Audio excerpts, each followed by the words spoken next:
Higit sa 600 estudyante ng San Francisco High School dyan ho sa lungsod ng Quezon ay pansamantala munang gagamit na kanilang covered court bilang silid-aralan dahil po yan sa naganap na sunog kahapon. Kunin natin ang live report ni Erlo Bringas. Erlo.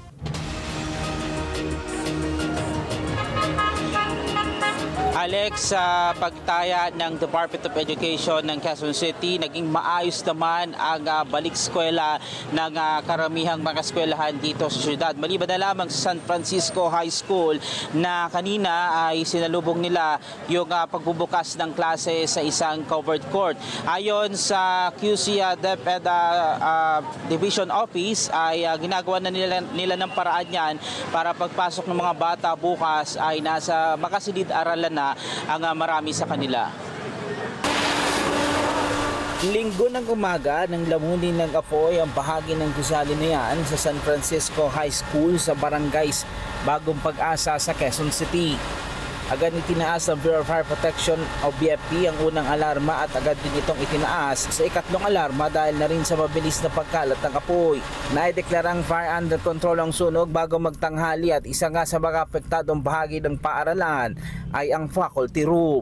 Katulad ng normal na paaralan po, may mga libro, nasunog po yung mga libro at mabilis po kumalat dahil po sa yung kisame ay gawa po sa kahoy din po at yung mga papel na nasa loob po naman. Matapos ang naganap na sunog sa isa nilang gusali, tuloy ang pagbubukas ng klase ngayong araw sa San Francisco High School sa Quezon City. Nakakordon pa din ang gusali kung saan naganap ang sunog at hindi muna ito pinapagamit habang iniimbestigahan.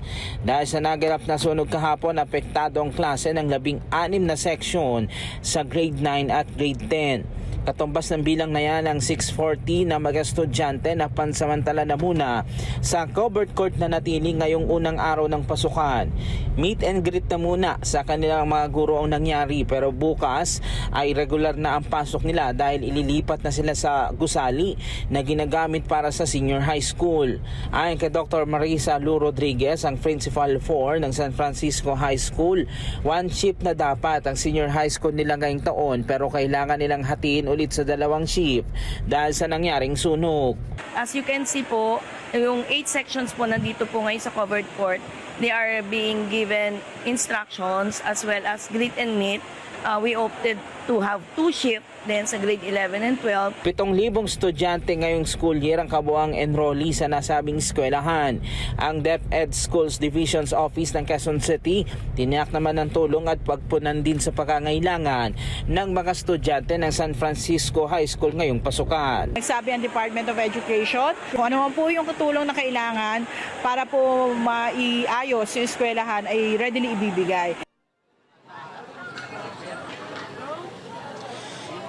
Samantala, Alex, abot sa 3 milyong piso yung halaga nung naging pinsala dyan sa San Francisco High School sa pagtaya ng Bureau of Fire Protection at kabilang ka sa nasunog yung 8 academic rooms na naglalaman ng 360 na armchairs, 32 na electric fan, 96 na ilaw, 29 teachers table and chairs at merong 150 na bundle ng junior high school learning materials at meron pang 2 non-academic room naman na nasunog na kabilang dyan sa baga natupok na nga po yung teachers personal belongings maging yung mga computer set at ang sabi ng DepEd Quezon City ay ina-assess na nila sa kayon yung mga kakulagan sa nasabing kagamitan para nagsaganon ay ma-provide kaagad-agad at maibigay doon sa mga estudyante na magbabalik muli sa klase sa araw ng bukas hanggang sa baga susunod na araw, Alex. Okay, Erlo, dahil kahapon pa nangyaring sunog, no? Anong resulta ng investigasyon ng BFP? Ano bang dahilan ng sunog?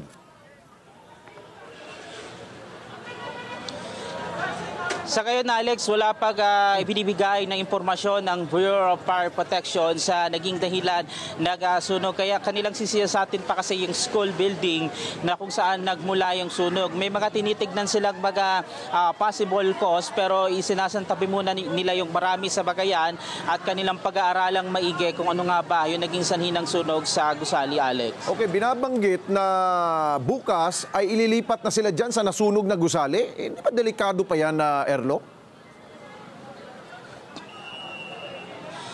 Alex, sabi sa atin ng principal, meron silang isang building pa na available, pero kaya magiging 2 shifts muna yung kanilang senior high school. Yung building na yon ay dapat sa senior high school level na lamang at para maging 1 shift na lamang yung klase nagpakaito. Pero dahil nga doon sa sunog ay maghahati muna ang senior high school students, maging yung grade 9 and 10 na naapektuhan nga nung nasabing sunog, Alex. Hindi ba makukuluangan sila ng araw ng kanilang pag-aaral dahil nga diyan sa nangyari na yan? Wala bang iba pang alternate school superintendent ng QC?